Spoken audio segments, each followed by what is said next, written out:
नमस्कार दोस्तों, आप देख रहे हैं यूएई का best Hindi news channel UAE news Hindi. मैं आपकी दोस्त आकांक्षा आज फिर से खबरों का पिटारा लेकर आई हूं।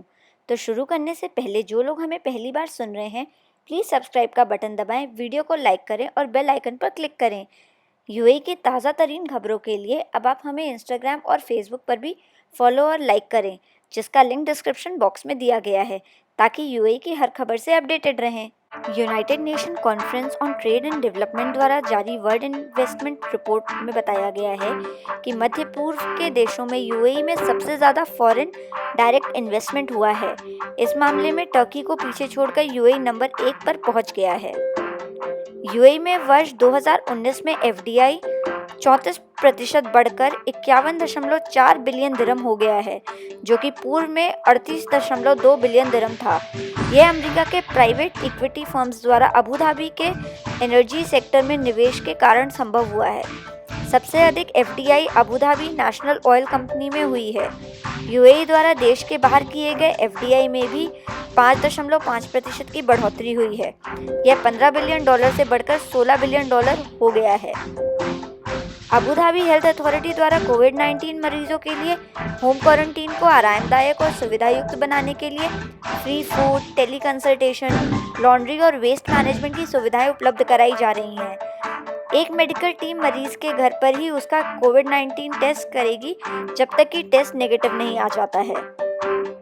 Abu Dhabi agriculture and food safety authority द्वारा बताया गया है कि कृषि और पशुपालन के क्षेत्र में इनकम बढ़ाने के लिए दिरहम 641 मिलियन की सहायता farmers, livestock breeders and small scale producers को दी गई है। कोविड-19 के मास टेस्टिंग कार्यक्रम के तहत अबू धाबी के अंदर और बाहर जाने पर लगे प्रतिबंध को 1 हफ्ते के लिए और बढ़ा दिया गया है। यह प्रतिबंध 2 जून से लागू है। पिछले 2 हफ्तों में 3,88,000 लोगों का कोविड-19 टेस्ट किया जा चुका है। इस कार्यक्रम को प्रायोजक है दुबई के सर्वश्रेष्ठ movers and packers logistics solution provider हॉर्नोके प्लीज द्वारा पैकिंग, मूविंग, शिफ्टिंग, फिक्सिंग आदि के कार्य पूर्ण कुशलता के और सुरक्षा एवं सावधानी से वेल स्किल्ड कर्मचारियों द्वारा रीजनेबल रेट्स पर किए जाते हैं। हॉर्नोके प्लीज द्वारा कंपनीज को लॉजिस्टिक सॉल्यूशंस जैसे रेंटल ट्रक्स, बाइक्स, ट्रेलर्स आदि भी उपलब्ध कराए जाते हैं। संपर्क के लिए वेबसाइट hornokepliz.ae को विजिट करें या कॉल करें। डिस्क्रिप्शन बॉक्स में भी सारी डिटेल्स दी गई हैं।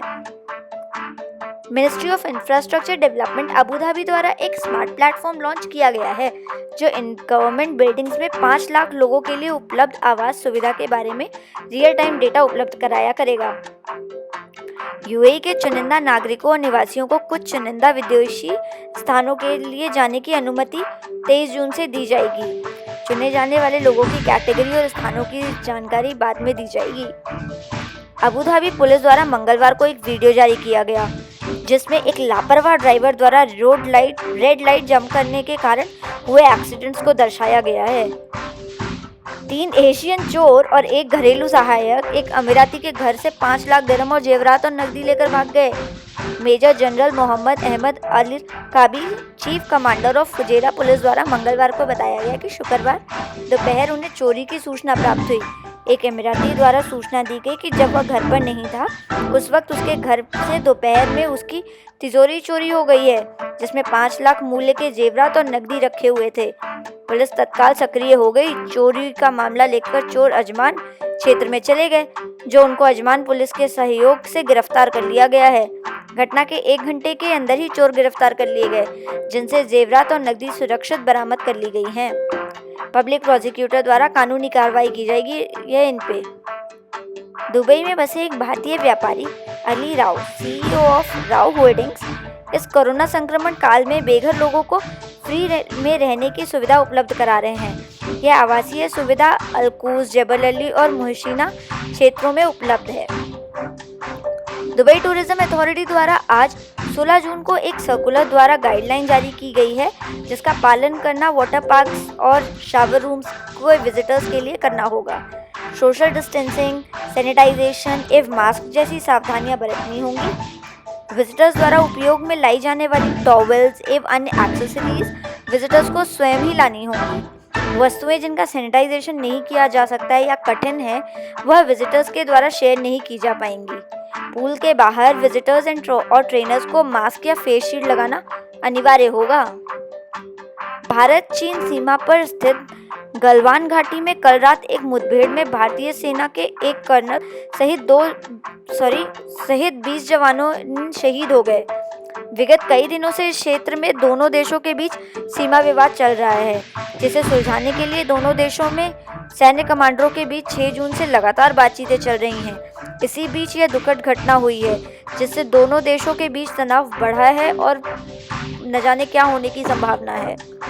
आज का gold rate 18 carat 161, 21 carat 187.75, 22 carat 196.75, 24 carat 209.50 दिरहम पर ग्राम है।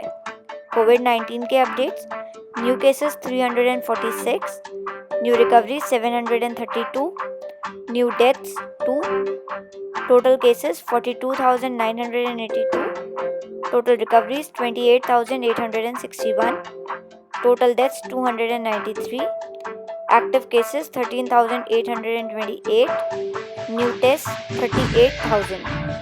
हमसे जुड़े रहने के लिए धन्यवाद। यूएई न्यूज़ हिंदी, खबरें अपनों की अपनों के लिए। मैं आकांक्षा कल फिर मिलूंगी आपसे। तब तक आप अपना और अपनों का ख्याल रखें। वी आर ऑल रिस्पॉन्सिबल, हम सभी जिम्मेदार हैं। शुभ रात्रि, शब्बा खैर, सत श्री अकाल।